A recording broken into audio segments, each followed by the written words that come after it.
Hola, muy buenas tardes. Bienvenidos a todos y a todas.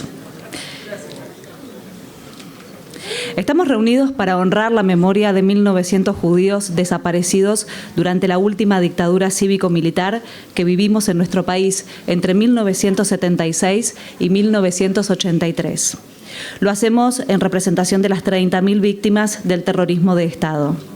Estamos aquí, en la Casa de la Comunidad Judía, por 19º año consecutivo, realizando esta conmemoración organizada en forma conjunta por la Asociación de Familiares de Desaparecidos Judíos y la AMIA. Vamos a dar comienzo a nuestro acto con un video introductorio para recordar lo que sucedía el 24 de marzo de 1976. El 24 de marzo de 1976, tras casi 2 años de gobierno de María Estela Martínez de Perón, marcados por una aguda crisis económica y una violencia política creciente, las Fuerzas Armadas argentinas toman el control del país. A diferencia de las anteriores dictaduras, el nuevo gobierno involucra las 3 armas por igual: Ejército, Marina y Fuerza Aérea, en todos sus escalafones, están comprometidos con las políticas de la Junta Militar, órgano superior de gobierno presidido por el teniente general Jorge Rafael Videla y secundado por el almirante Emilio Eduardo Macera y el brigadier Orlando Ramón Agosti. El proceso de reorganización nacional, nombre con el que se presenta la nueva dictadura, pretende poner un corte definitivo a la dinámica política y social iniciada en 1945 con la llegada del peronismo. Su intención es disciplinar a la sociedad argentina en un nuevo proyecto de país ordenado, sin huelgas, conflictos ni movilizaciones populares. Con una clase obrera más obediente y un Estado con menos intervención en las relaciones económicas y sociales. El proyecto de los militares cuenta con el apoyo de muchos civiles, grupos financieros, grandes empresarios, terratenientes. La estrategia política de la Junta Militar tiene un eje central: la eliminación sistemática de toda actividad política, social y cultural que el gobierno considere subversiva. A partir de marzo de 1976, la definición de subversivo no es aplicada solamente a las organizaciones armadas revolucionarias y a la militancia de izquierda. También se extiende a obreros, sindicalistas, artistas, estudiantes e intelectuales que se muestren en desacuerdo con las políticas del nuevo régimen. A ojos del gobierno militar, también son subversivos la literatura latinoamericana, el rock y la matemática moderna. Los cambios que la dictadura introduce en la estructura social y económica argentina serán un legado difícil y duradero, cuyas consecuencias llegan hasta la actualidad. La memoria, justamente, es uno de los valores centrales de la tradición judía. Se nos pide recordar nuestra historia, nuestras costumbres y también las aciagas obras destructivas, porque el dolor que nos provocan es vehículo para la acción reparadora y para enfatizar la urgencia de un compromiso activo y de todos y todas con la construcción de un mundo mejor. También se nos pide recordar cada día nuestra sujeción y la de todos los seres humanos al imperio de la ley.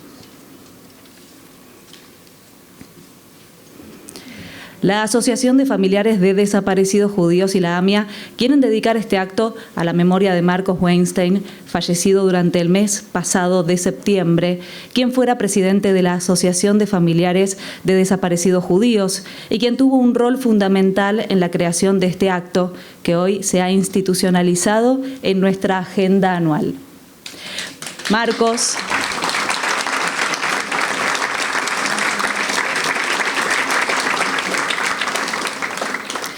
Marcos era padre de Mauricio Weinstein, estudiante secundario en el Colegio Universitario Carlos Pellegrini y militante de la Unión de Estudiantes Secundarios, UES, secuestrado el 18 de abril de 1978 a los 17 años. Marcos Weinstein Es un ejemplo a emular de compromiso con la búsqueda de verdad, memoria y justicia durante tantos años de trabajo en organismos y organizaciones. Honramos y honraremos su memoria manteniendo su legado vigente en la continuidad de brindar su testimonio y su accionar a las nuevas generaciones. Por eso reiteramos que le dedicamos este acto a la memoria de nuestro querido Marcos Weinstein.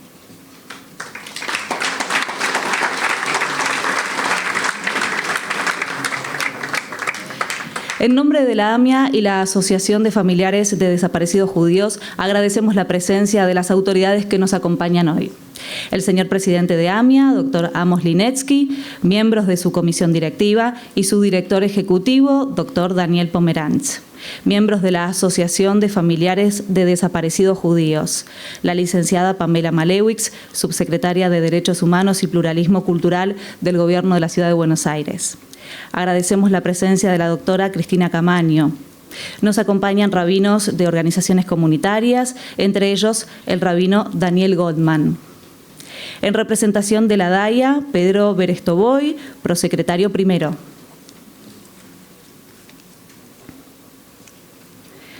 En representación del Centro Simón Wiesenthal, la profesora Batia Nemirovsky y el señor Ariel Helblum.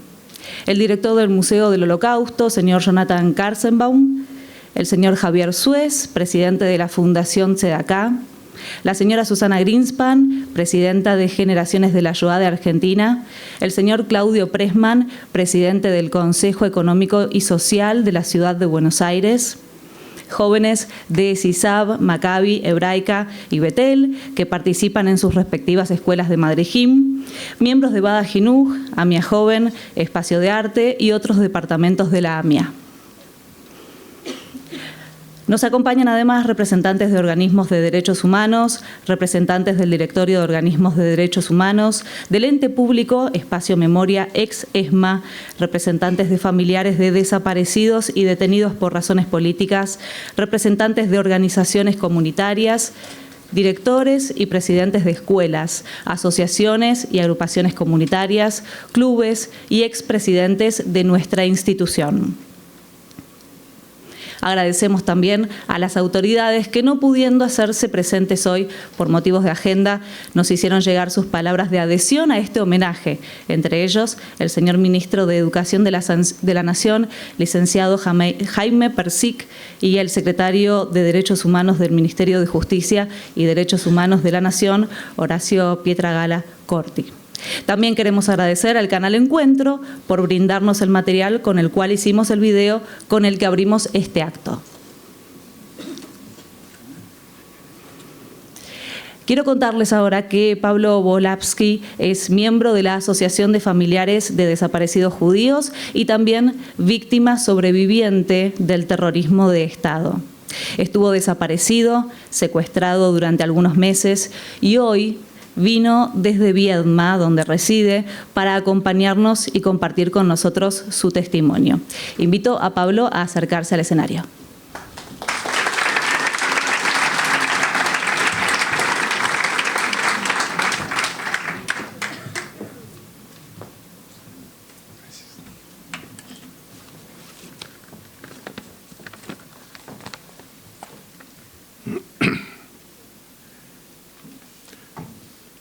Muy buenas tardes. Quiero agradecer en primer lugar a la asociación que han tenido este gesto de generosidad y audacia de invitarme a decir unas palabras por las que me siento muy honrado y responsable en la oportunidad. Y a la AMIA por acompañar de manera sostenida y estas actividades anuales ya permanentes y, bueno, permitir que yo estuviera aquí entre ustedes. Saludo a todos, en particular a las autoridades locales, de organismos religiosos, de defensa de los derechos humanos. Como dijo la presentadora, fui secuestrado en Bahía Blanca casi 2 meses y luego sometido a un tribunal irregular constituido exclusivamente por oficiales del Ejército del Quinto Cuerpo, tal como se veía en el video, y sometido a un consejo de guerra sin derecho a defensa alguna. Pero no estoy aquí para hablar de mis dolores pasados. Además, por la representación con que la asociación me ha investido y he de honrar, debo dar la voz por quienes esperan una respuesta a sus reclamos de aparición con vida, por quienes se sientan todos los días a la mesa esperando al ser querido que no está, por quienes alisan el pliegue de una sábana en el cuarto, cuidado como un templo laico, o preparan aquella comida que les gustaba a nuestros familiares desaparecidos o desaparecidas. Soy quien repasa las fotografías, entre tibias sonrisas e inevitables lágrimas, de quienes no sabemos de su destino. Soy uno más, de quienes pasaron primero 6 meses, luego 1 año, 5, 10, 20, 30 y ya más de 40, deseando, reclamando, maldiciendo esta ausencia carnal, mientras nuestra propia vida madura y envejece, mientras nuestras abuelas y madres de Plaza de Mayo mueren, como ha ocurrido apenas unos días atrás con Eve de Bonafini. Para ella, las palabras de Estela de Carlotto en un reportaje del 21 de noviembre. Fue una mujer reconocida por el mundo entero que se dedicó a pregonar la necesidad de la condena a los responsables y de buscar infatigablemente a quienes no volvieron. Quiero hacer también un reconocimiento a Marcos Weinstein, quien falleció en septiembre último, presidente de esta asociación. En tal carácter bregó por una autocrítica del Estado israelí, por lo actuado durante el autodeterminado proceso de reorganización nacional. Así, en el año 2001, con motivo de la conformación de la Comisión Israelí por los desaparecidos judíos en Argentina, Weinstein, junto a su esposa Clara Burstein, declararon: podemos decir que, como se dijo ayer en la reunión con todo el grupo, creemos que este esfuerzo que hace el Estado de Israel, que ha comprendido el reclamo nuestro a lo largo de estos años, creemos que el grupo formado tiene la más cálida intención de colaborar con la investigación. Es cierto que los tiempos han cambiado, la manera con que nos referimos a nuestro dolor y nos miramos al espejo cualquier mañana. También es cierto que nuestra demanda tiene un alto contenido ético y no es solamente para tener un pedazo de piedra con un nombre, sino para cerrar algo que se llama el duelo inconcluso. Es una situación de permanencia, interminable sensación de dolor que uno trata de soslayar con la vida de los demás. En el año 2005, Marcos señalaba página 12, cuando se realizó un homenaje a los desaparecidos judíos. En el 2004 viajamos a Israel, justamente en el marco de la polémica que se desató por la política israelí de la época. La comisión parlamentaria que investigó el caso nos invitó a Jerusalén, donde pudimos exponer nuestras posiciones. La diplomacia israelí fue condescendiente con lo que ocurrió. Hablamos de que no se tuvo la postura de algunos otros países, por ejemplo Suecia, que reclamó y reclamó por el caso de Dagmar Hagelin, mientras que los embajadores israelíes en Argentina durante el proceso y aún después nos dieron la espalda. La comisión parlamentaria terminó admitiendo parte de estos cuestionamientos y recomendó políticas distintas para el futuro. Estas observaciones de Marcos y la lucha de la asociación provocaron modificaciones en la conducta de los gobiernos del Estado de Israel y actitudes de reconocimiento, juzgadas incluso como a destiempo, forzadas, inauténticas u oportunistas por parte de organizaciones de la comunidad judía. ¿Qué ocurrió?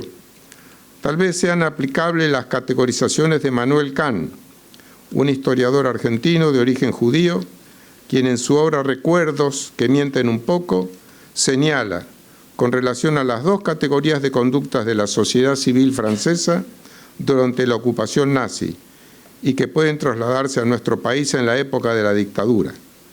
Son la aceptación y el distanciamiento. La primera de ellas, la aceptación, incluye la resignación, el apoyo y la adhesión. Muchas personas e instituciones la han practicado. Solo con esta perspectiva se pueden considerar aquellas opiniones de vida comunitaria floreciente, en medio de la más atroz de las dictaduras que azotó la Argentina. Por otra parte, se integran al distanciamiento la desviación, la disidencia y la oposición. ¿Quiénes integraron el distanciamiento en la Argentina de aquellos años del proceso? Por un lado, los golpeados directamente, familiares de detenidos y desaparecidos, aquellas personas cuya valentía y compromiso ético superó sus miedos, llegando a poner en peligro sus propias vidas. Sabemos que familias enteras fueron asesinadas o permanecen desaparecidas. Los lazos de sangre y compromiso afectivo se pretendieron cortar con la persecución, la muerte y la desaparición.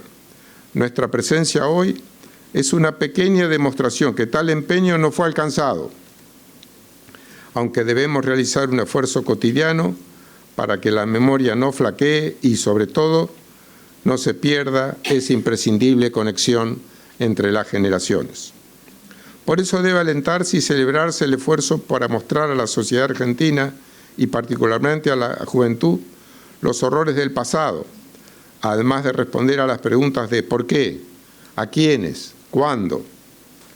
Aún permanece vigente el ominoso pacto de silencio por parte de los perpetradores, salvo casos aislados como las declaraciones de quienes dieron información ante la CONADEP en 1984 o en 1995 por las afirmaciones de oficiales y suboficiales de la Marina de Guerra, quienes describieron su propia participación en los vuelos de la muerte, por lo que se eliminaban detenidos desaparecidos, arrojándolos al mar semidormidos, o más adelante en el marco de los juicios de la verdad, con el testimonio de policías, miembros de otras fuerzas de seguridad y de las Fuerzas Armadas, que reconocieron su participación en el sistema represivo, describiendo los centros clandestinos de detención y mostrando la colaboración de civiles.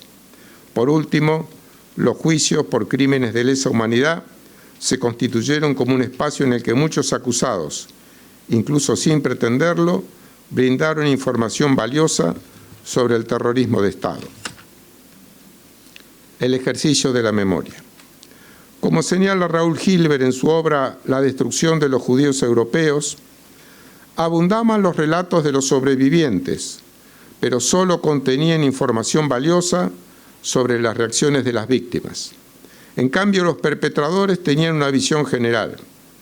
Además, la hazaña de la destrucción no se debió solo al producto de las acciones de la SS o de la policía. Estuvo modelada también por un enjambre de oscuros participantes del ejército, pero del funcionariado civil, la industria, los ferrocarriles, que habían contribuido con su experiencia indispensable al resultado final. A ellos se dedicó a investigar Hilbert.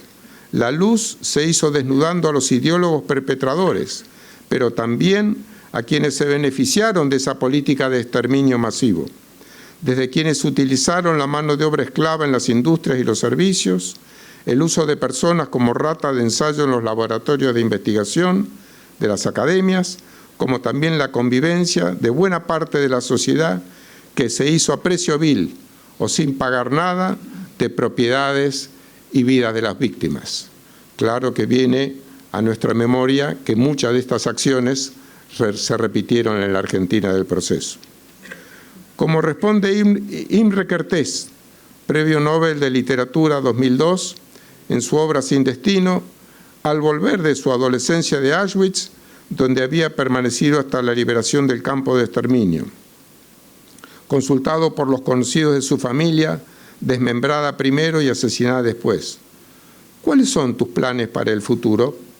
Me sorprendí un poco y le dije que aún no me había planteado nada. Entonces el otro viejo se movió y se inclinó en su silla hacia mí. Volvió a levantar su brazo y en lugar de posarse sobre el mío, esta vez se posó sobre mi rodilla. Antes que nada dijo, tienes que olvidar los horrores. Le pregunté muy extrañado, ¿por qué? Para poder vivir, respondió. Y el señor Fleischmann asintió con la cabeza, para poder vivir libremente. A lo que el otro añadió, con esa carga no se puede empezar una nueva vida. Tuve que reconocer que en eso tenía razón, pero por otra parte, no entendía cómo me podían pedir cosas imposibles y les hice saber que mi experiencia había sido real y que yo no podía mandar sobre mis recuerdos. Podría empezar una nueva vida, expliqué, si naciera de nuevo, o si alguna enfermedad acabara con mi mente, haciéndome olvidar todo por completo, pero que no me deseara ninguna enfermedad ni ningún mal de ese tipo. Entonces les pregunté, ¿qué habían hecho ellos durante aquellos tiempos difíciles? Pues vivir, dijo uno. Intentar sobrevivir, dijo el otro. Seguramente sonrojados ambos por haber hecho siquiera algo por mi familia. En el texto de Kertész, puesto en la visión de un adolescente, encontramos una constante, la inacción de quienes pudieron ayudar y no lo hicieron. Esta constante también la encontramos en la Argentina del gobierno de la dictadura. Por ello, el ex juez Baltasar Garzón, y refiriéndose a la venda de la justicia, en este caso ceguera, nos señala que fue para permitir las atrocidades que se estaban cometiendo. Era la interesadamente ciega justicia argentina de entonces, que todavía hoy algunos justifican, como se hiciera con el Holocausto, en el yo no sabía lo que estaba pasando y tardé mucho tiempo en darme cuenta. Es cierto que todo régimen dictatorial que se afirma con su disposición de matar o dejar vivir a los habitantes sin temor a las consecuencias y por lo tanto, al menos en el corto plazo, no es sencillo que tenga opositores. Sin embargo, Primo Levi, en su obra Si esto es un hombre, y consultado sobre el desconocimiento de los alemanes al Holocausto y el consecuente perdón a ese pueblo, nos abre una ventana e ilumina. En la Alemania de Hitler se había difundido una singular forma de urbanidad. Quien sabía, no hablaba. Quien no sabía, no preguntaba. Quien preguntaba, no obtenía respuesta.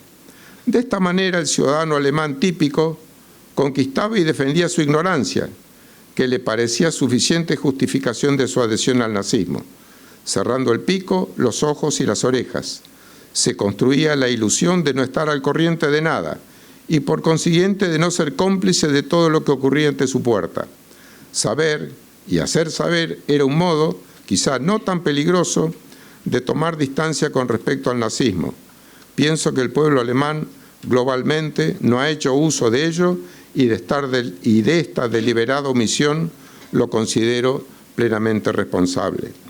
En la Argentina, tras la caída de la dictadura cívico-militar, se fue abriendo un camino de justicia, con limitaciones, avances y retrocesos, pero que han llevado a ser juzgados y condenados centenares de perpetradores militares y civiles, cómplices económicos y contemporáneamente funcionarios del Poder Judicial, que mostraron acompañamiento explícito, complacencia con el régimen del terror, gozando del aprovechamiento material. Mientras queda mucho por hacer, particularmente por conocer el destino de las personas aún desaparecidas, para nosotros las judías en particular. El inexorable paso del tiempo nos obliga, al mismo tiempo que insistimos por conocer los paraderos de quienes hoy no están entre nosotros, a pasar el testimonio de lucha a las nuevas generaciones. Por eso celebramos la presencia de jóvenes y los encuentros que se alientan con estudiantes en las escuelas y sitios de memoria. En la medida que ellas y ellos incorporen a la vida humana como un valor supremo, que luchen contra toda forma de violentar el Estado de Derecho, por la libre opinión de los pueblos o contra el cercenamiento a la participación política en las condiciones y las leyes que la Constitución y leyes lo establecen, no habrán de tener las limitaciones que las distintas autoridades institucionales mostraron en el pasado y que tanto dolor y pérdida nos provocó. Este acto, por lo tanto, no es solo de recordación, que de por sí es valiosa, sino de lucha, reivindicación y reclamo. Así honraremos a nuestros deudos, seguiremos reclamando verdad y justicia con el convencimiento de que no estamos en soledad, que los y las jóvenes nos acompañan y que continuarán nuestra lucha, con el empeño que la memoria nos dicta, esa memoria que a algunos les molesta y avergüenza y a otros y otras nos guía y da fuerzas día a día. Muchas gracias.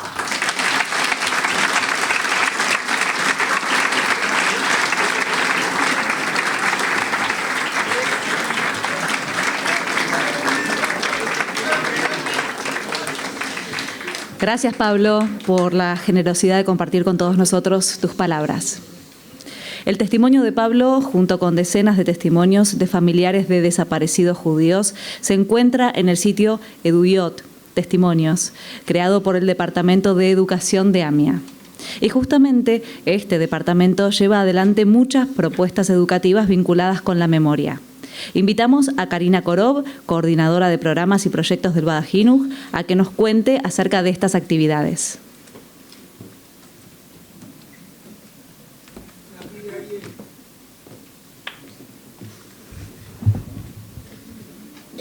Bueno, buenas tardes. La memoria es un imperativo para el judaísmo. Es uno de los valores centrales en la educación judía y de la AMIA. En el ámbito educativo y especialmente desde los estudios judaicos, abordamos este eje trabajando con la historia del pueblo judío, narrando relatos a los jóvenes desde muy pequeños. La salida de Egipto, los patriarcas, la Shoah, la creación del Estado de Israel. Todos sucesos de enorme valor simbólico para nosotros como pueblo, sobre los cuales nos ocupamos con intensidad. En la misma línea, con la misma pasión, lo sucedido durante la última dictadura cívico-militar en la Argentina es parte fundamental de las temáticas abordadas desde la AMIA por el Bada Jinuj, el Departamento de Educación de la AMIA, que acercamos a las escuelas de todo el país. Esta tarea no la hacemos solos. Desde hace ya 19 años contamos con el sostenido y decidido acompañamiento de los y las familiares de desaparecidos judíos para contar lo sucedido a las jóvenes generaciones que no vivieron esos sucesos de la historia reciente de nuestro país. Cuando se tiene la oportunidad de escuchar un relato en primera persona, lo narrado cobra mayor concreción, despierta aún más curiosidad y toma otra dimensión. El trabajo con testimonios nos ayuda a acercar la historia a los jóvenes. Sabemos que contar lo sucedido es volver a vivirlo y eso puede ser doloroso. Pero sabemos que también puede ser reparador. Les agradecemos a todos los y las familiares la colaboración y excelente predisposición para cada una de las propuestas. Sin ellos, los de siempre, los que ya no están entre nosotros, los que se sumaron recientemente y los que se irán sumando, narrar lo sucedido sería muy difícil. Durante este año 2022 hemos acompañado en diversas y variadas propuestas. Sigue vigente el sitio Eduyot, que significa testimonios, con historias de 39 desaparecidos, 3 sobrevivientes, entre las que está la de Pablo, y cerca de 2.000 visitas al sitio durante este año. Realizamos visitas al Parque de la Memoria para 19 escuelas primarias y secundarias del país, con más de 900 chicos y chicas participantes. Visitamos el espacio Memoria ESMA, el casino de oficiales, con 110 jóvenes. Visitamos la Casa por la Identidad, la Casa de las Abuelas, en el predio de la ESMA, donde escuchamos testimonios de nietos recuperados con más de 100 estudiantes que participaron. Organizamos numerosas conversaciones en escuelas y escuelas de Madrijim, de las cuales participaron más de 150 futuros Madrijim y Madrijot. Hoy nos acompañan en forma presencial Maccabi, Sisab, Hebraica, Betel, Ashomer. Muchas gracias a todos por estar, porque su presencia es muy importante para continuar el legado y seguir contando lo sucedido. Entre todas las actividades con estudiantes realizadas este año 2022, hemos acompañado a más de 1.200 jóvenes de escuelas primarias y secundarias, acercándoles la temática y gracias a la excelente predisposición de los familiares compartiendo sus testimonios. Como muchos de los presentes saben, existe un bosque de la memoria, un bosque de la amistad entre Argentina e Israel, ubicado en Ben Shemen. Allí existían hasta finales de 2021 6 placas con más de 120 nombres de desaparecidos en la Argentina. AMIA y el grupo de familiares gestionamos durante todo el año 2021 para lograr el agregado de una placa con más nombres. Con la buena predisposición del Keren Kayemet, esta placa se colocó a comienzos de este 2022 e incluye 21 nuevos nombres. En la actualidad ya son 7 las placas colocadas en ese espacio, en el cual se realizan ceremonias de recordación, actos y visitas de jóvenes. con la convicción de sumar nuestras acciones al trabajo en torno a la memoria y permitir que los jóvenes puedan imaginar y crear espacios más justos, en donde la diversidad nos enriquezca y las ideas se discutan con argumentos y respeto, seguiremos con el acompañamiento de todos y cada uno de los familiares, trabajando por la memoria, luchando por la verdad y persiguiendo justicia.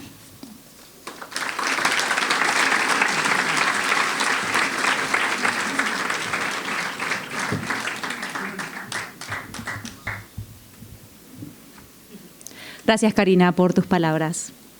Desde el año pasado hemos implementado un nuevo contenido para el acto que nos parece fundamental porque nos permite tener un mínimo acercamiento a quienes fueron desaparecidos por la última dictadura cívico-militar y a quienes homenajeamos con este acto. ¿Quiénes eran? ¿Qué cosas le gustaban? ¿Cuáles eran sus sueños e ideales?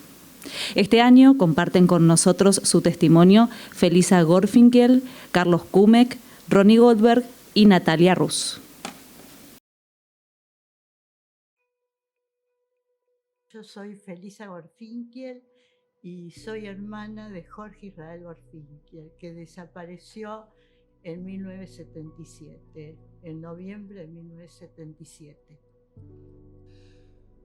Ana María Kumek, mi hermana mayor, nació en el año 1950 y de chiquitita, con un perfil muy bajo, mostró sociabilidad rápido. Y aparte, digamos que lo que más podría hoy destacar, es que aprendió a leer muy rápido. Esto fue como una guía para ella a nivel intelectual. Mi nombre es Natalia Rus, soy hija de Sara y Bernardo Rus, los dos sobrevivientes del Holocausto, de Auschwitz. Tengo un hermano, Daniel Lázaro Rus. Mi hermano estudiaba en la Facultad de Ciencias Exactas y Naturales, la carrera de Física, y mientras hacía su tesis de finalización de carrera, trabajaba aquí, en la Comisión Nacional de Energía Atómica, en un laboratorio, fuerte estar acá otra vez, un laboratorio específico de materiales o algo parecido, y fue acá mismo que se lo llevaron, un 15 de julio de 1977. Susi, para describirla, era un cascabelito. Era un ser lleno de vida, que transmitía vida, que amaba la vida. Yo soy hermano de Susi por vía materna. Soy Goldberg, Susi es Libedinsky. Como hermanos fuimos muy juntos, muy compinches, muy de hacer planes, de divertirnos, de tener un sentido del humor que nos era común.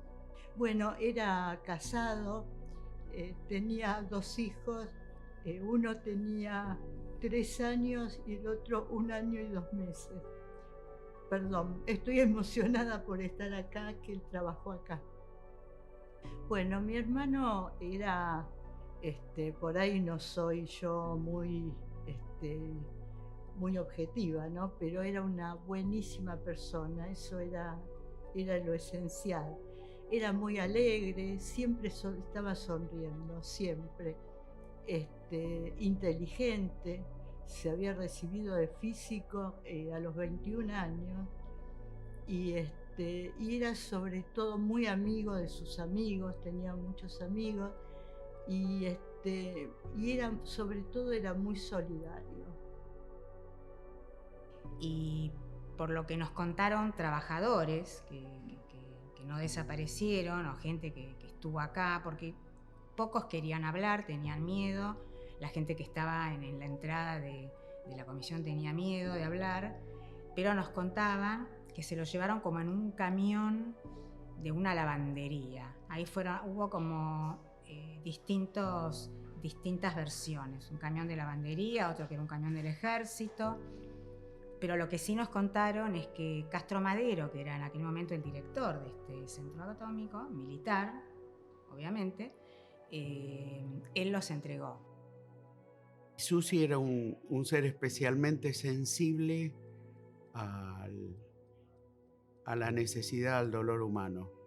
Es decir, ya de chiquita, cuando veía a alguien en situación de calle, se angustiaba y me lo decía.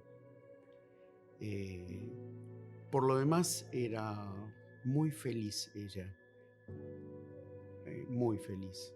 Era una persona muy lúcida, digamos, muy comprometida con la sociedad y con una sensibilidad a flor de piel. Ana María, cuando quiere tener un hijo, lloró, porque decía que este mundo no estaba preparado. Ella no podía traer un hijo al mundo porque no tenía lo que ofrecerle, porque era muy injusto. Susi tenía 18 años prácticamente recién cumplidos. Ella el 8 de febrero cumplió 18 y se la llevaron un 18 de mayo. Ella estaba en el colegio secundario con los mejores promedios, fue escolta de la bandera, estaba en la Unión de Estudiantes Secundarios y en un plan que se llamaba DINEA, Dirección Nacional de Educación del Adulto, iba a las villas miserias de la zona norte a alfabetizar y vivía como un logro, como un triunfo cada adulto que empezaba a escribir o a leer por primera vez un renglón. Él es 5 años mayor que yo y teníamos una súper relación. Primero era un tipo con mucha facha, muy pintón, muy lindo. Mis amigas, la gran mayoría, atrás del pibe. A ver, muy fanático de Boca. De hecho, encontré el carné de Boca de él con para pagar el mes que desapareció. Julio del 77 está ahí el tiquecito que no pagó. Bueno, era muy alegre, muy alegre. Y de chico realmente era muy, muy liero pero en forma. Divertido, estaba siempre jugando con sus amigos. Una vez recuerdo que yo lo esperaba en mi casa porque venía de la escuela, porque iba a la escuela a la mañana, la escuela pública, y después iba a una de la comunidad. Lo traía un micro y tardaba, y lo que había pasado es que hizo tanto lío en el micro que lo bajaron. Y con sus 8 o 9 años se caminó como 30 cuadras y llegó a casa. No era alguien que le gustaba el deporte, sí muchísimo la música y muchísimo, no el rock, pero sí los Beatles. O sea, sí esa parte, sí esa época de música. En el año 76 fue ella quien me trae unos discos desde Cuba de Silvio Rodríguez, Pablo Milanés y Noel Nicola, unos simples, y por supuesto escuchábamos ese tipo de música. Era un ser, Ana María, muy, muy, muy humilde, muy callada.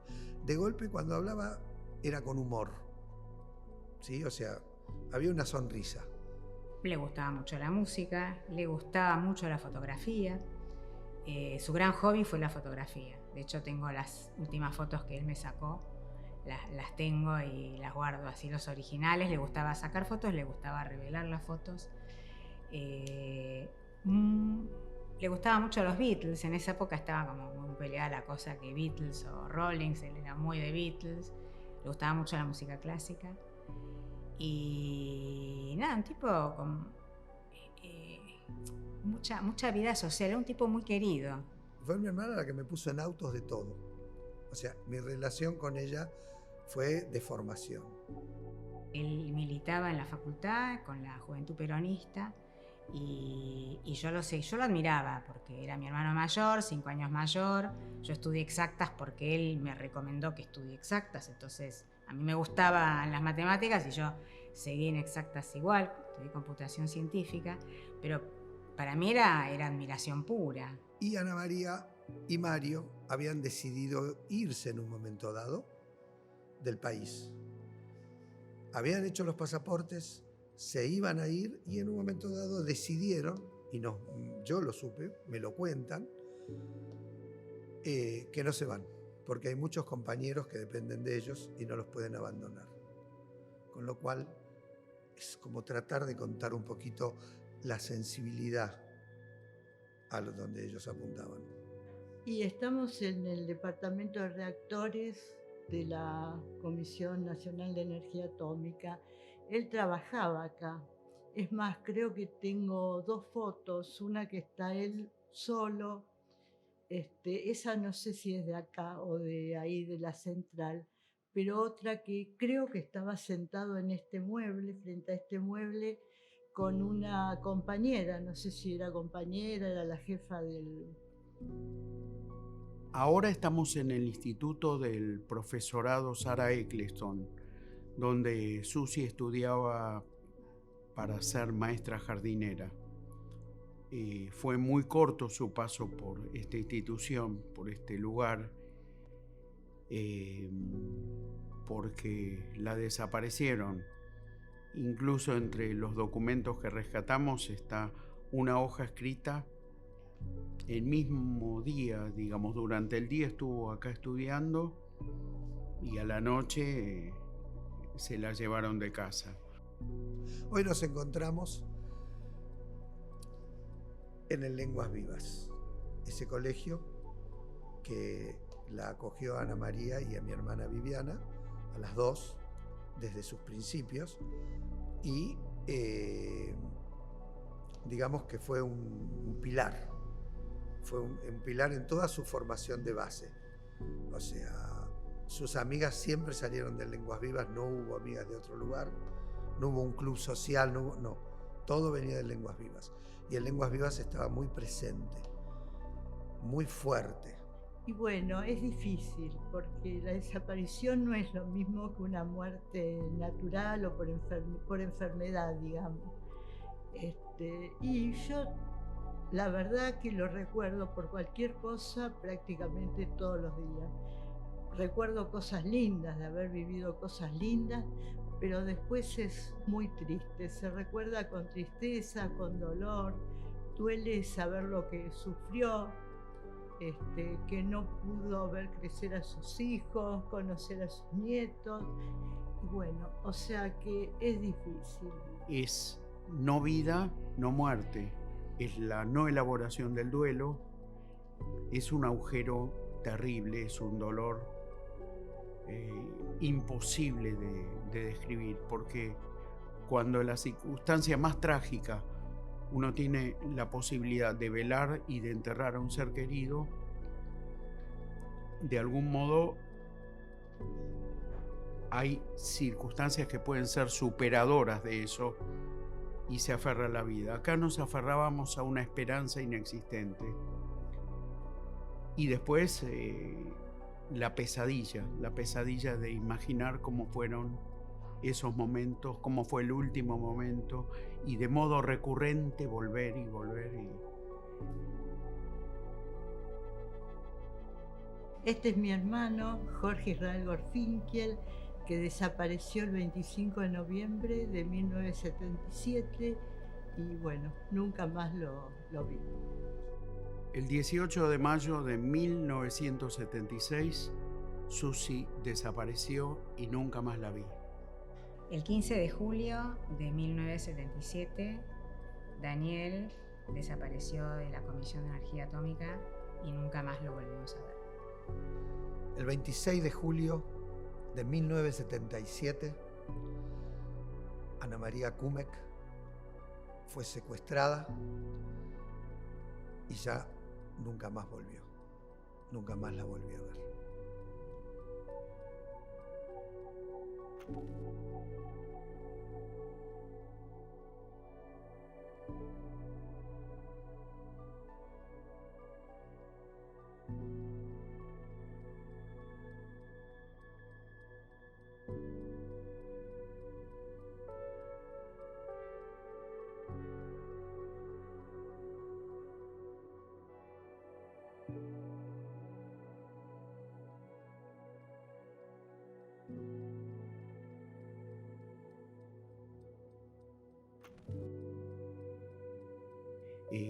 hoy viven afortunadamente, y que sea por la eternidad, en democracia, sepan que esto ocurrió y que no debe ocurrir jamás, nunca más.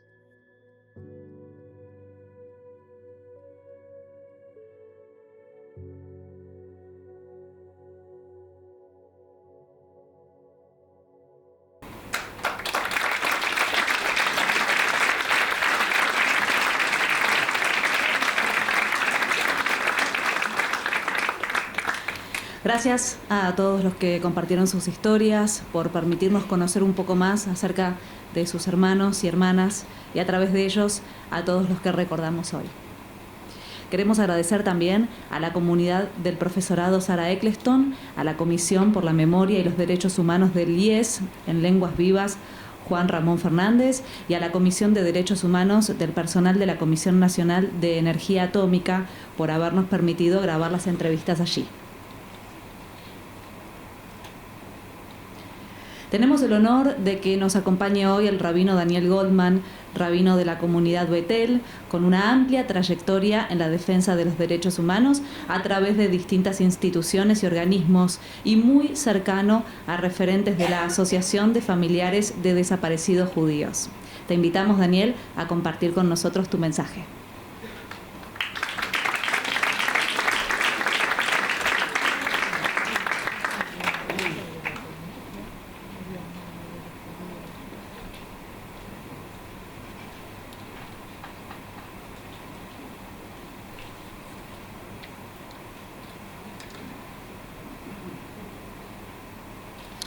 Buenas tardes, buenas noches.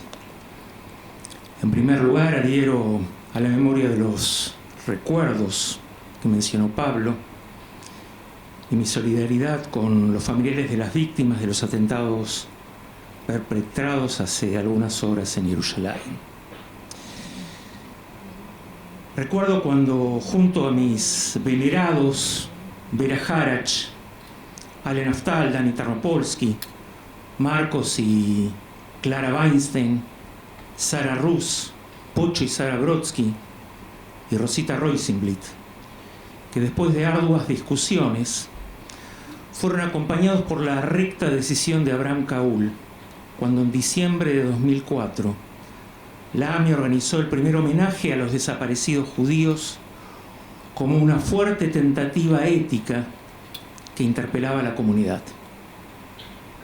Fue desde ese momento que la Asociación de Familiares de Desaparecidos Judíos y la AMIA, en esa misma noble convicción, así como los siguientes titulares de la entidad y con el compromiso de los profesionales Daniel Pomerantz y Elio Kapczuk, a quienes se suman Batia Nemirovsky y Ariel Cohen-Imach, todos los años llevan a cabo este homenaje. Pido disculpas si me olvido de alguien, pero sepan que están en el espíritu de mis palabras. Ustedes, queridos miembros de la Asociación de Familiares, quienes militan la causa como Nati Rus y Zulema Chester y otros que no conozco, están hermanados a ese movimiento judío por los derechos humanos fundado, entre otros, por Hermann Schiller, Marshall Meir y Roberto Gretz. Son partícipes y herederos de esas luchas que reclaman memoria, verdad y justicia. Humildemente me honra acompañarlos. Y permítanme comenzar con lo siguiente. 195, 1300, 1900, 2000. ¿Cuántos fueron los judíos que desaparecieron durante la última dictadura militar argentina? A lo largo de los últimos 40 años, las entidades comunitarias locales e internacionales, los organismos de derechos humanos, los propios familiares de las víctimas, que también son víctimas, los investigadores y académicos han elaborado listas y realizado tantos proyectos y proyecciones que terminaron por desorientar a muchos sobre la real magnitud de la tragedia que le tocó vivir a la colectividad en medio de la masacre que se produjo en el país en esos años. junto con la COSOFAM, la Comisión de Solidaridad con Familiares de Desaparecidos de España, el periodista Hermann Schiller, a quien la comunidad judía le debe un merecido homenaje, el profesor Eddie Kaufman y el presidente de la Asociación Memoria de Israel, Luis Jaimovich, en el año 1999, en la Audiencia Nacional de Madrid, presentamos ante el juez de instrucción Baltasar Garzón un registro abierto en la que constaban unos 1.900 judíos desaparecidos. A esa investigación sumo también a mi querido Guillermo Lipis y Efraín Zadov. Pero volviendo a la historia, en aras de demostrar el genocidio, el doctor Garzón incluyó esta lista de 1.900 desaparecidos como prueba del trato al que habían sido sometidos los judíos en la investigación que estaba llevando adelante por las violaciones a los derechos humanos en la Argentina. Con más nombres que añadimos junto al fiscal Hugo Cañón, esta lista se extendió en ocasión del testimonio que hemos dado en la misma Audiencia Nacional de Madrid, en el juicio que se llevó a cabo contra el genocida Adolfo Silingo, el piloto de los vuelos de la muerte. Presumo que desde entonces estas estimaciones se van incrementando anualmente. Obviamente que han existido diversos problemas para elaborar los listados, desde cuestiones metodológicas hasta ideológicas, pasando por ocultamientos, tergiversaciones, minimizaciones en la historia, inclusive temas prosaicos, como por ejemplo familias que no quisieron declarar en su momento y que esperamos que algún día lo puedan hacer. Este tema cuantitativo se entrama con una cuestión adicional vinculada a una discusión que se viene arrastrando hace siglos. ¿Quién es judío? ¿Qué definición debe utilizarse para reconocer a alguien como tal? ¿La de la halajá? ¿La de la ley de retorno? ¿Otras? Más allá de estos debates, que en general a mí me resultan superficiales, lo llamativo es la desproporción que existe entre la cantidad de judíos desaparecidos por sobre el total de las víctimas, en comparación con el número de miembros de la colectividad que vivía en el país en esa época, acorde al total de los habitantes. Sea cual fuere la relación que se quiera tomar, la cifra es marcante. Los guarismos varían entre un 6 y un 8% del total de desaparecidos en relación al 0,4% de la población judía en la Argentina. Ante estos datos surgen diversos interrogantes. ¿Existió una persecución contra la comunidad judía, una especie de pogromo en la Argentina? Y si no fue así, ¿a qué se debe entonces el porcentaje tan grande de sus miembros desaparecidos durante la dictadura? Más allá de cualquier composición ideológica, la persecución existió. Empezando por lo más suave y tratando de ser lo más objetivo posible, en una crónica del Boston Globe Magazine del 29 de noviembre del 81, se detalla que fuerzas de seguridad ingresaron en un departamento donde dos jóvenes mujeres, estudiantes de medicina, preparaban un examen. Armados con ametralladoras, buscaban a Juan Montalbán, a quien ninguna de estas estudiantes conocía. Se habían equivocado de departamento. No obstante, los hombres exigieron ver la agenda de ambas mujeres. Hojeando la agenda de Patricia M., en cuya casa estaban, uno de los miembros de seguridad preguntó: ¿por qué había tantos apellidos que sonaban a judíos? Yo soy judía, dijo Patricia, y detalla: el tono de los hombres armados, poco amigables hasta entonces, se endureció aún más. Empujaron a Patricia contra la pared y después la forzaron a buscar sus joyas en un dormitorio y entregárselas. Después sacaron a ambas del departamento, las arrojaron dentro de un Ford Falcon y se las llevaron. Durante su cautiverio, Patricia M. fue torturada especialmente, agrega la nota, por su origen. A su vez, permaneció más tiempo detenida que su amiga, hasta que finalmente fue liberada. Otro caso es el de Juana Meller de Pargament, vicepresidenta de Madres de Plaza de Mayo, madre de Alberto Pargament, padre de mi amigo Javier, quien en su denuncia presentada al juez Garzón explica lo que le tocó vivir en carne propia. Al encontrar 2 pasaportes de alguien que había ido a Israel, preguntaron si había alguien que era judío. Y como se le respondió afirmativamente, golpearon de manera terrible a mi hijo, dice Juana, diciendo que aquí hay judíos, y así se lo llevaron. Alberto desapareció. Por pudor y tiempo no puedo compartir las decenas y decenas de testimonios que leí en cada uno de los informes. Pero supongamos, ante la hipótesis de la inexistencia de un plan sistemático organizado en contra de la comunidad judía, ¿cómo se explica la cantidad desproporcionada de sus miembros que fueron secuestradas por los grupos de tareas? Sin ambajes, una de las respuestas conceptuales se encuentra en las propias palabras del general Videla, cuando en 1976 afirmó ante un grupo de periodistas que un terrorista es también cualquiera que difunde ideas que son contrarias a la civilización occidental y cristiana. La meta de las Fuerzas Armadas, como se dijo en el video, fue la de imponer un nuevo modelo de país. Y para eso se debía aniquilar a todo aquel que pensara diferente, destruir las estructuras sociales que puedan obstaculizar sus fines e instaurar un clima de miedo y desconfianza para actuar con total impunidad en el que cualquier persona sería una víctima posible sin siquiera saberlo. Vayamos a otra categoría. Desde el orden estadístico, la CONADEP agrupó a los desaparecidos según su profesión u ocupación.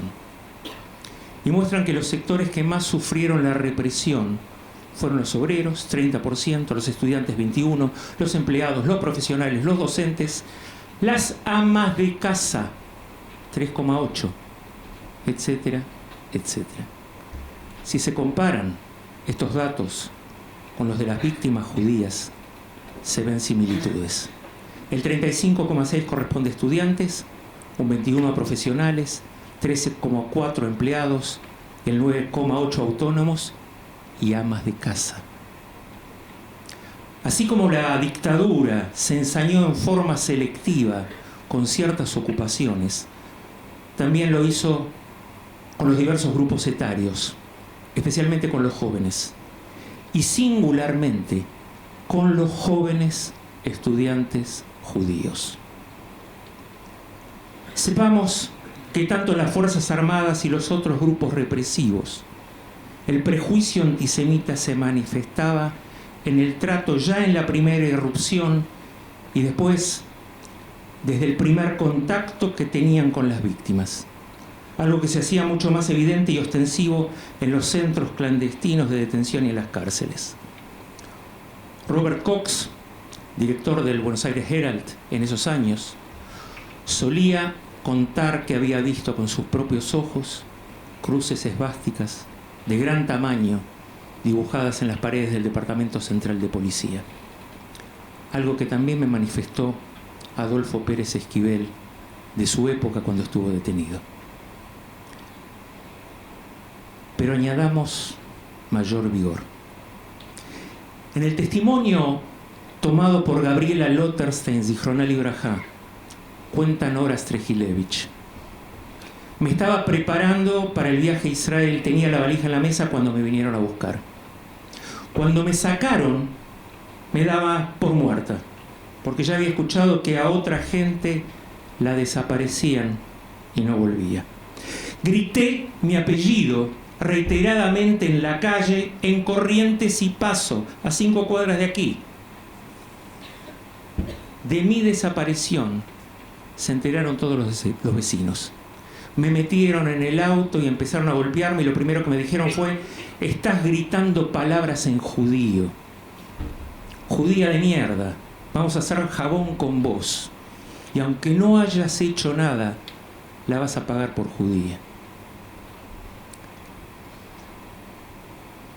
El rabino Marshall Meyer, cuya trayectoria fue signada por el compromiso y la participación social, impartía en sus clases de teología ante sus alumnos la acertada reflexión para este contexto. Es sabido que la filosofía que gobierna la mayoría de las Fuerzas Armadas desde su concepción y educación es antisemita. Mientras estas tendencias autoritarias se encuentren marginadas de los centros de poder, las expresiones del prejuicio suelen ser aisladas y esporádicas. Pero cuando estos sectores de la sociedad toman el mando de la nación, es muy posible que los ataques contra los judíos puedan llegar a proporciones mayores. En estas épocas tan confusas, concluyo apelando al espíritu humanista de nuestra tradición.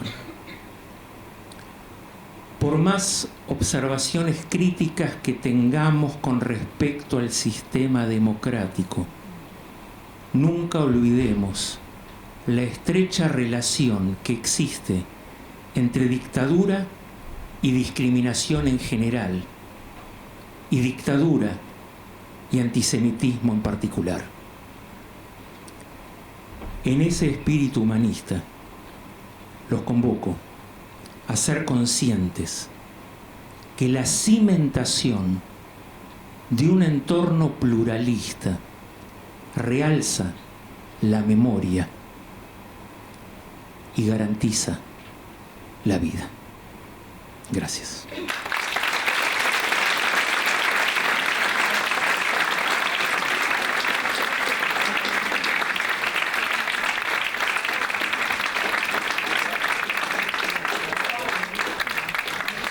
Muchas gracias, Rabino Daniel Goldman, por compartir con nosotros tus reflexiones.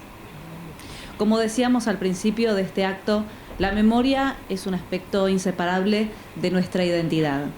Es lo que somos, lo que da forma a nuestra humanidad, una cualidad y a la vez un mandato que trasciende y nos acompaña, no un día específico, sino todos los días del año. En esta casa, la AMIA, la memoria es un pilar de la labor de todo el año. AMIA trabaja junto a los familiares de desaparecidos judíos no solamente en este acto, sino permanentemente a través de constantes reuniones y actividades. A diario desarrollamos acciones abiertas a toda la sociedad, donde la expresión siempre renovada de la memoria y el reclamo de justicia juegan un rol central. Invitamos al presidente de la AMIA, doctor Amos Linetsky, a que nos dirija su mensaje.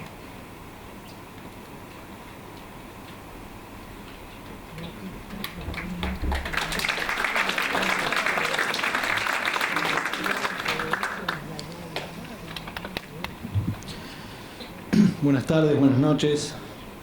Difícil hablar último. Adhiero a las palabras de mis antecesores, a todo lo que han dicho. Nos encontramos nuevamente aquí en nuestra casa, en AMIA, después de 2 años de obligada virtualidad, para cumplir con 2 premisas fundamentales de nuestra misión aquí en AMIA, que es honrar la memoria y exigir justicia. Nací en 1979, en diciembre de 1979, cuando ya promediaba la última dictadura cívico-militar en nuestro país. Si bien los primeros recuerdos que tengo en mi infancia son siempre en democracia, pero el telón de fondo de aquellos años 80 estuvo asociado a ese periodo dictatorial tan nefasto para la Argentina. Las conversaciones sociales y familiares se repetían alrededor del tema todo el tiempo. Recuerdo escuchar a los adultos en la mesa decían, casi en tono de autorreproche, yo sospechaba que estaba pasando algo. Otros decían, no puedo creer que no nos hayamos dado cuenta. Ese dolor atragantado, la vergüenza por un país que terminaba de escribir sus páginas más oscuras. Crecí sin poder y sin querer mantenerme ajeno, con las pantallas contando La noche de los lápices, Los chicos de la guerra, La historia oficial y tantas otras. Con la música alertando, los amigos del barrio, los cantores de radio, los que están en los diarios y las personas que aman pueden desaparecer. Mi generación creció también con una democracia que se defendió como pudo ante cada levantamiento militar que la ponía en jaque y amenazaba con volver a imponer el terror. Traumas de niñez, de observar lo que estaba ocurriendo sin poder entenderlo. Carapintadas, ¿qué está pasando? Volvemos al golpe de Estado, vuelve el horror. Tuvimos la inmensa fortuna de crecer pudiendo elegir cómo vestir, qué música escuchar, cantar y bailar, o buscar qué qué autor preferido acompañaría nuestras primeras lecturas de adolescencia, pudiendo escuchar debates políticos, debates de ideas. Recuerdo desafiándonos con mis amigos, unos a los otros en 5º grado, allá en la escuela número 1 de Avellaneda, sobre qué candidato sería elegido, si Menem o Angelós. Ese privilegio de poder elegir y decidir, que hoy nos resulta tan pero tan natural, no fue siempre así, no siempre existió. En hebreo decimos algo que es mubam me'elav, algo obvio, algo dado, pero no lo es, no siempre estuvo. Vivir en un Estado de Derecho no es algo obvio, no es algo dado, es un verdadero privilegio, un logro social, resultado de arduas luchas y que no siempre tuvimos el mérito de disfrutarlo. Ese modelo de orden social que tiene la virtud de situar a todos los miembros de la sociedad como igualmente sujetos a las leyes y a los procesos legales. Leyes y procesos consensuados por toda la sociedad, por medio de sus representantes, y que son conocidos públicamente, que fijan límites. El poder del Estado queda supeditado, subordinado a dichos límites, al orden jurídico vigente. Debemos ser conscientes de ese privilegio, que implica vivir en un Estado de Derecho.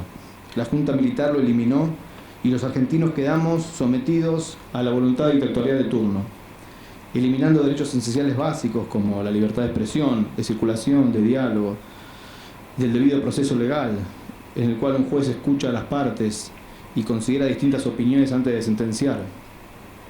Nuestra fuente bíblica, la Torá, nos marca constantemente la importancia del diálogo.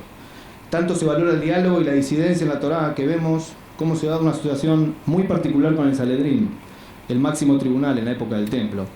Si el Sanedrín juzgaba a una persona que podía ser penalizada con la pena capital y lo encontraba culpable por unanimidad, es decir, todos estaban de acuerdo que era culpable, no había ninguna duda. ¿Cuál era el resultado entonces? Uno diría culpable. No, patur, exento. ¿Por qué? Porque en el proceso no se escucharon voces disidentes. Sin poder contrastar diferentes puntos de vista y argumentos opuestos, no se puede llegar a una decisión justa. La falta de disidencia nos debilita, transforma un proceso legal en inválido. La unanimidad no servía para culpar a una persona. Miren la importancia del debate, el derecho del otro a dar su punto de vista, a expresarse. La dictadura también negó el derecho básico a la vida, el derecho a poder despedirse de los seres amados. Miles de familiares, como muchos de los que hoy desde siempre nos acompañan desde hace tanto tiempo, no tuvieron siquiera la oportunidad de saber cuál fue el destino final de sus seres queridos, de enterrar sus restos, de contar con un lugar para rendirles homenaje, ese duelo inconcluso que Pablo mencionaba. No existen las palabras para describir semejante atrocidad. ¿Cuán lejos puede llegar el odio, el salvajismo institucionalizado para no permitir a otras personas que despidan los restos de sus seres queridos, de sus amados, de saber qué ocurrió con ellos? Hace 19 años que la AMIA trabaja junto a la Asociación de Familiares de Desaparecidos Judíos en esta causa, una causa digna, merecedora de nuestra máxima admiración, por su tenacidad, por su perseverancia, por la fuerza de transformar el dolor en acción. Una lucha que comenzaron casi en soledad un grupo de valientes mujeres y hombres como Marcos Weinstein, fallecido hace pocos meses, como lo recordábamos, quien dejó una huella imborrable durante sus largos años de compromiso como presidente de la asociación. Defensor incansable por los derechos humanos, su bendita memoria y su legado también homenajeamos hoy. Tratamos en AMIA de ayudarlos a dar voz y poner en acción aquello que algunos pretenden olvidar. Por eso, aunque ya lo mencionaron, lo vuelvo a recordar, se desarrolló Eduyot, este sitio web que cuenta con el registro de testimonios familiares y de sobrevivientes, esas visitas al Parque de la Memoria que veíamos, algunas fotos, el espacio de recordación emplazado en el cementerio comunitario de Tablada, el trabajo que hacemos para seguir nutriendo el bosque de la memoria en Israel, ese bosque que queda entre Jerusalén y Tel Aviv, que fue creado en enero de 1992 por iniciativa de la organización Memoria en Israel y con la colaboración del Keren Kayemet, con quien trabajamos constantemente en conjunto para poder aumentar las afrontaciones y poder continuar con el trabajo de la memoria. Conocemos también el sufrimiento en primera persona. Esta sede que hoy nos cobija fue el blanco del peor atentado terrorista de la historia de nuestro país. Luchamos también contra los intentos de olvido y contra una vergonzosa impunidad. Más de 28 años sin que haya un solo responsable del atentado contra la AMIA que se encuentre condenado. 28 años, ni un solo responsable del peor atentado que sufrió nuestro país. La Argentina es probablemente el único país que fue víctima de dos tipos de terrorismo, el terrorismo de Estado y el terrorismo fundamentalista. La impunidad es insoportable en los dos casos. Acusados se pasean libremente por distintas partes del mundo en países que no colaboran con la justicia argentina. Lo hemos denunciado, por ejemplo, cuando un funcionario iraní, con orden de captura internacional dictada por Interpol, participó en la asunción del presidente de Nicaragua. O no hace falta ir tan lejos, hace unas semanas nada más. Quien fue acusado de haber planificado el atentado contra la AMIA, Mohsen Rezai, fue recibido con honores en Qatar. Mencionado por Irán y nombrado como viceministro de Asuntos Económicos y recibido con honores en Qatar. Reitero, una persona acusada de un crimen de lesa humanidad, asesinado 85 argentinos y 300 y heridos otros 300, es recibido con honores por un país que es también miembro de la ONU. Qatar, unos días antes del comienzo del Mundial de Fútbol, se burló de nosotros recibiendo a este sospechado de cometer crímenes de lesa humanidad. ¿Alguien escuchó alguna voz de queja? ¿O el mundo sigue callado, viendo cómo se aplaude a estos personajes? Como una nefasta alegoría, resulta imposible no recordar la utilización que la Junta Militar realizó del Mundial de 1968, cuando a metros de los goles que se festejaban en la cancha de River, funcionaba el mayor centro clandestino de detención y tortura que tuvo el proceso. Es doloroso que un deporte tan hermoso y tan apasionante como el fútbol sea utilizado como maniobra para maquillar violaciones a los derechos humanos. En esa incansable búsqueda de justicia debemos siempre ser muy firmes en nuestras convicciones sin importar a quién le estemos reclamando. Es por ello que venimos insistiendo y apoyando el pedido del Estado de Israel para que se avenga a extraditar a Teodoro Aníbal Gauto, quien está acusado de haber cometido delitos de lesa humanidad en el centro clandestino de detención de La Cacha, que funcionó en La Plata durante la última dictadura. Es auspicioso notar, sin embargo, que desde 1983 Argentina vive de manera y en forma ininterrumpida en democracia. Suena extraño decirlo, pero es muy importante resaltarlo. Es la primera vez que nuestro país alcanza un periodo democrático de tal duración. Sabemos que nuestra democracia, como ya lo mencionaban, no es del todo perfecta y que aún acumula enormes deudas con muchos sectores de la sociedad. Pero también sabemos que no hay marcha atrás, que para las nuevas generaciones nacidas y criadas en democracia, la oscura sombra de la dictadura forma parte de un pasado cada vez más lejano y al cual no queremos volver nunca, nunca más. Me gustaría terminar recordando un versículo de la Torá, que es Yeshayahu Ain Bet Aleph, Isaías 62:1, que dice lo siguiente: no callaré ni descansaré hasta que surja como resplandor la justicia y la redención como antorcha ardiente. Muchísimas gracias a todos.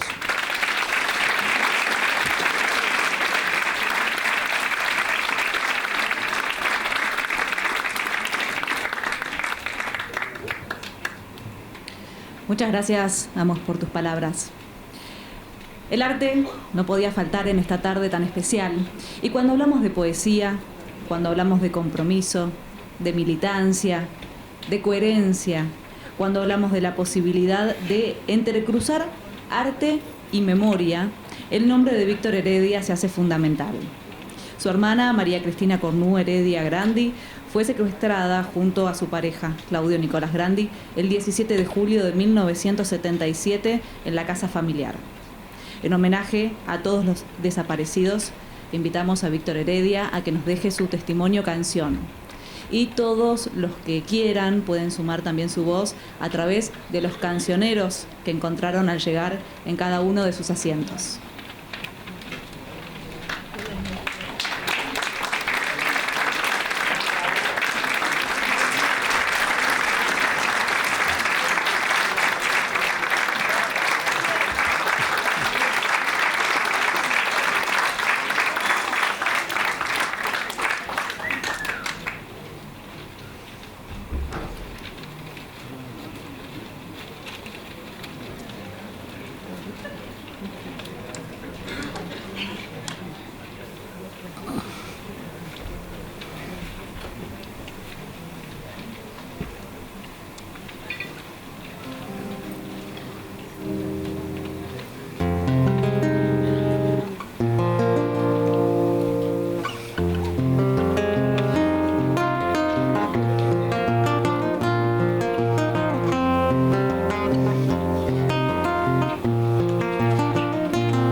Ya sabemos dónde están las cosas muertas,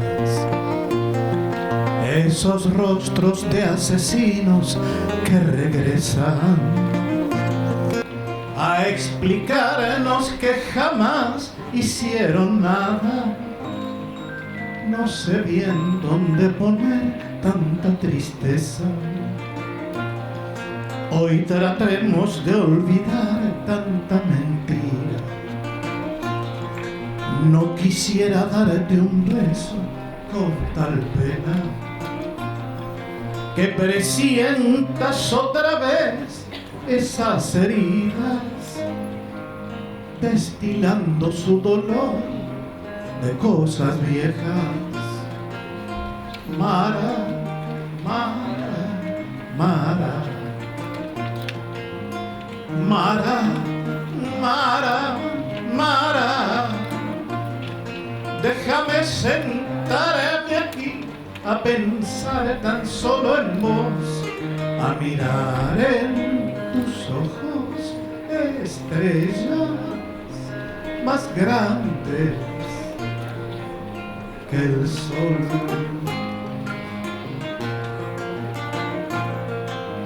Mara, Mara, Mara, sin miedo. Mara, Mara, Mara, déjame sentarme aquí a pensar tan solo en vos, a mirar en tus ojos estrellas más grandes que el sol.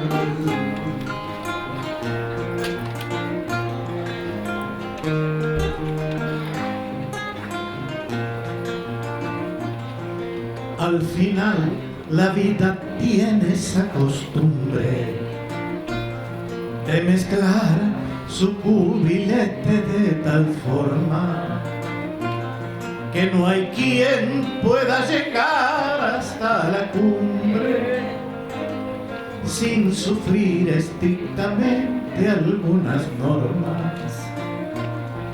Hoy sé bien a dónde están las cosas muertas.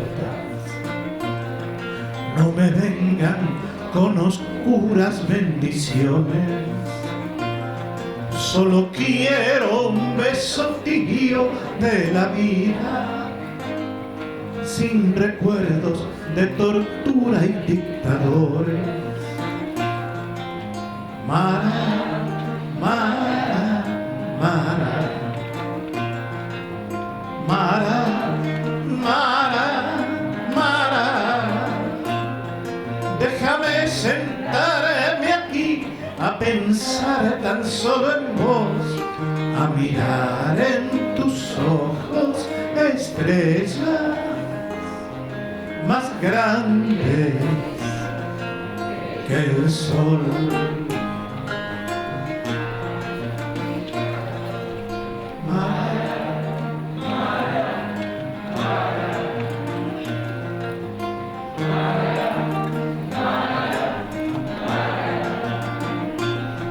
Déjame sentarme aquí a pensar tan solo en vos, a mirar en tus ojos estrellas más grandes que el sol.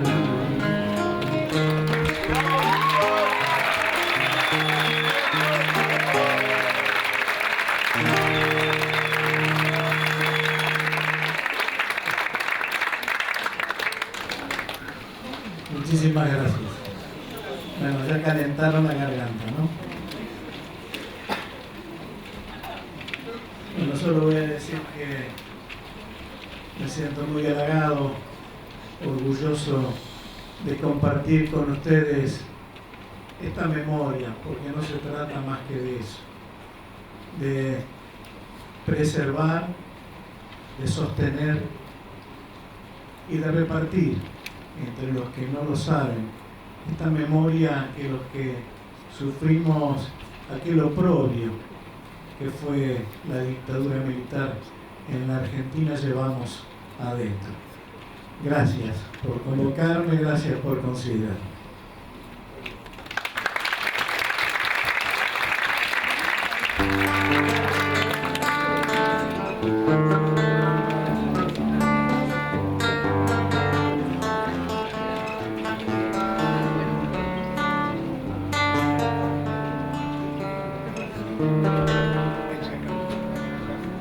Para decidir si sigo poniendo esta sangre en tierra, este corazón que bate su parche, sol y tiniebla, para continuar caminando al sol por estos desiertos, para recalcar que estoy vivo en medio de tantos muertos, para decidir, para continuar, para recalcar y considerar.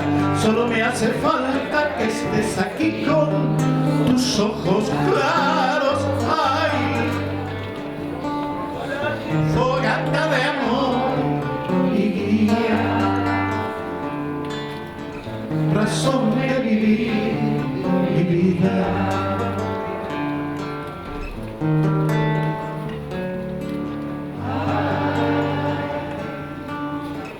Fogata de amor y guía, razón de vivir mi vida.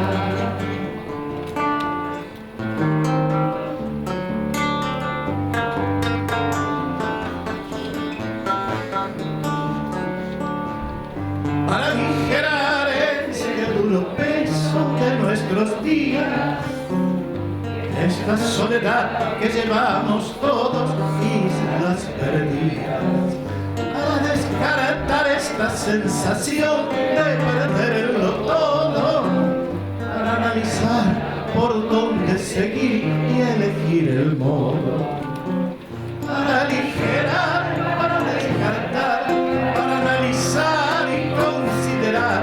Solo me hace falta que estés aquí con tus ojos claros. Ay, fogata de amor y guía, razón de vivir mi vida.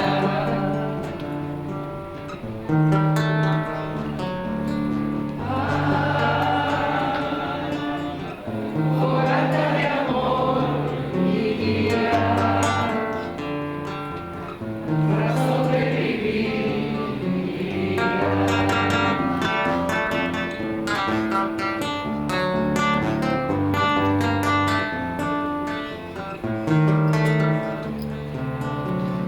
Para combinar lo bello y la luz sin perder distancia, para estar con vos sin perder el ángel de la nostalgia, para descubrir que la vida va sin pedirnos nada y considerar que todo es hermoso y no cuesta nada. Para combinar, para estar con vos, para descubrir y considerar. Solo me hace falta que estés aquí con tus ojos claros. Ay, fogata de amor y guía, razón de vivir mi vida.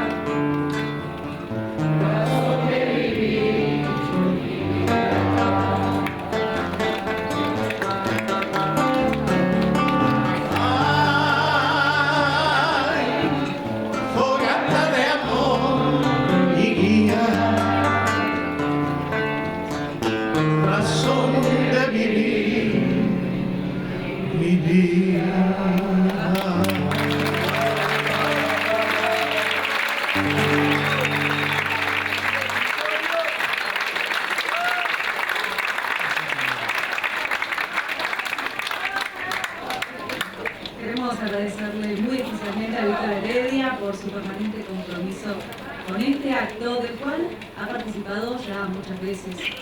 queremos contarles también que Víctor fue el creador del proyecto De Generación en Generación. A través de la canción No tiene olvido el amor, que hizo como acción principal para el 28º aniversario del atentado a la AMIA y que contó con la participación de familias de artistas para mostrar en forma simbólica que la única manera de mantener viva la continuidad y la memoria es cuando la transmisión es de generación en generación. Por todo esto queremos hacerle un presente a Víctor Heredia y para eso invitamos a Amos Linetsky, presidente de AMIA, a Edith y Dina Weinstein en representación de la Asociación de Familiares de Desaparecidos Judíos y a Elio Kapsuk, director del Departamento de Arte y Producción de AMIA, a entregar el obsequio.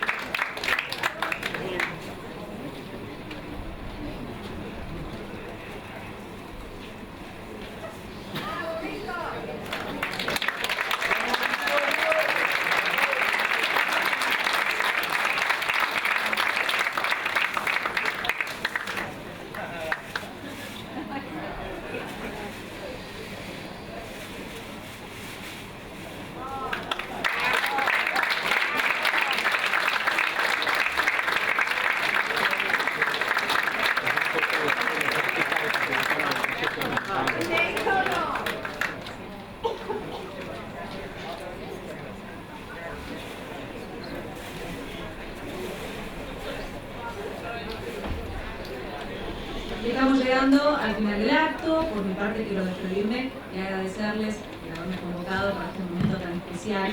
Y vamos a terminar, por supuesto, con música. Así que los invitamos, obviamente, a cantar Víctor Heredia. Cantamos todos y todas. Gracias, Leo. Gracias y buenas noches. Bueno, muchísimas gracias. Quiero decir que es muy emocionante lo que me acaban de dar porque es la canción que me pidió Elio Kapsuk que escribiera para recordar a los 85 que se nos fueron aquí en AMIA. Y digo que es muy emocionante más allá del profundo y tremendo significado de la canción. Porque ahí también están mis hijas, en esa fotografía están mis hijas, que fue una idea bellísima que las familias de los artistas que participaran estuvieran con ellos y cantaran. Así que esa foto la vamos a tener en un lugar muy, muy especial en nuestra casa. Muchísimas gracias. Muchas gracias.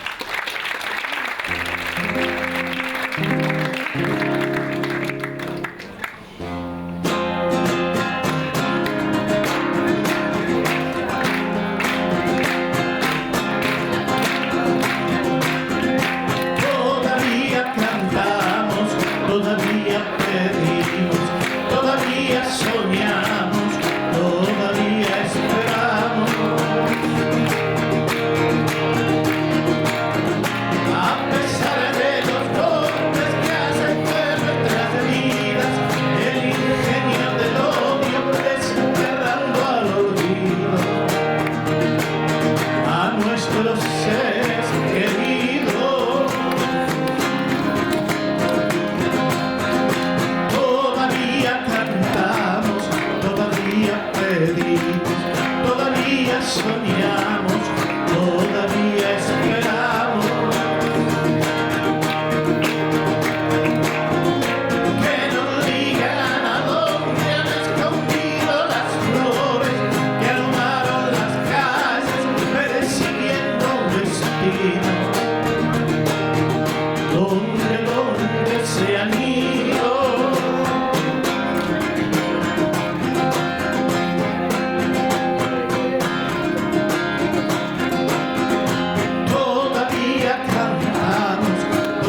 Muchísimas gracias.